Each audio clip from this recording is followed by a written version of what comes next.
اللہ تبارک و تعالیٰ قرآن مقدس میں ارشاد فرماتا ہے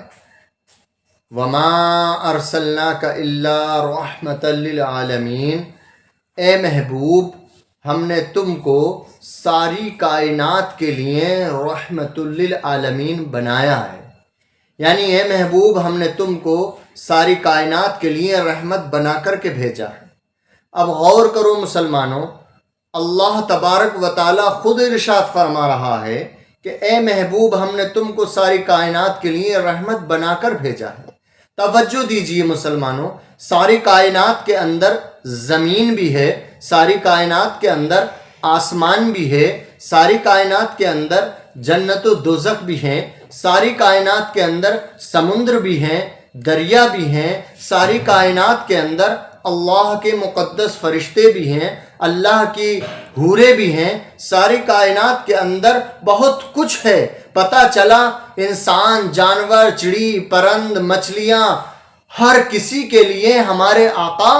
رحمت ہیں، ہر کسی کے لیے ہمارے آقا رحمت ہیں۔ اللہ تبارک و تعالیٰ نے ہمارے آقا صلی اللہ علیہ وسلم کے صدقے میں پوری کائنات کو بنایا ہے، پوری کائنات کا وجود بنایا ہے، پوری کائنات کا ذرہ ذرہ ہمارے نبی نے اپنے محبوب، ہمارے اللہ تبارک و تعالیٰ نے ہمارے آقا صلی اللہ علیہ وسلم کے صدقے میں بنایا ہے۔ اس کی وجہ، اس کا ریزن یہ ہے کہ خود اللہ تبارک و تعالیٰ ارشاد فرماتا ہے، حدیث قدسی ہے، اللہ رب ذوالجلال کا فرمان ہے کہ اے محبوب تمہیں پیدا کرنا مقصود نہ ہوتا تو میں آسمانوں کو پیدا نہ کرتا، اے محبوب تمہیں پیدا کرنا مقصود نہ ہوتا تو میں لوح و قلم کو پیدا نہ کرتا، اے محبوب تمہیں پیدا کرنا مقصود نہ ہوتا تو میں عرش و کرسی کو پیدا نہ کرتا، اے محبوب تمہیں پیدا کرنا مقصود نہ ہوتا تو میں چاند ستارے نہ بناتا، اے محبوب تمہیں پیدا کرنا مقصود نہ ہوتا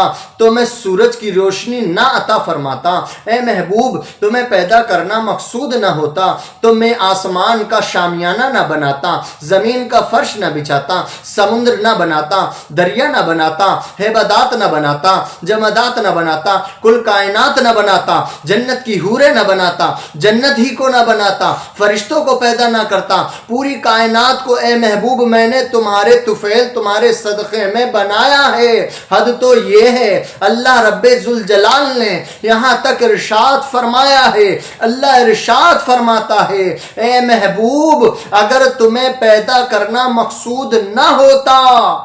تو میں اپنے رب ہونے کو بھی ظاہر نہ کرتا۔ پتہ چلا ہمیں رب ملا نبی کے صدقے میں، قرآن ملا نبی کے صدقے میں، کل کائنات ملی نبی کے صدقے میں، کل کائنات کا ذرہ ذرہ جو کچھ بھی ہمیں تمہیں نظر آتا ہے سب ہمارے نبی کا صدقہ ہے۔ جب اس حدیث پاک پر، جب اس حدیث قدسی پر آقا صلی اللہ علیہ وسلم کی شان، آقا صلی اللہ علیہ وسلم کی عظمت بھری اس حدیث قدسی پر اعلیٰ حضرت کی نگاہ پڑتی ہے، اعلیٰ حضرت فاضل بریلوی پکار اٹھتے ہیں کہ یا رسول اللہ زمین و زمان تمہارے لیے، مکین و مکان تمہارے لیے، دہن میں زباں تمہارے لیے، بدن میں ہے جاں تمہارے لیے، ہم آئے یہاں تمہارے لیے اور اٹھے بھی وہاں تمہارے لیے۔ سب سے اعلیٰ وہ اعلیٰ ہمارا نبی، سب سے بالا وہ بالا ہمارا نبی،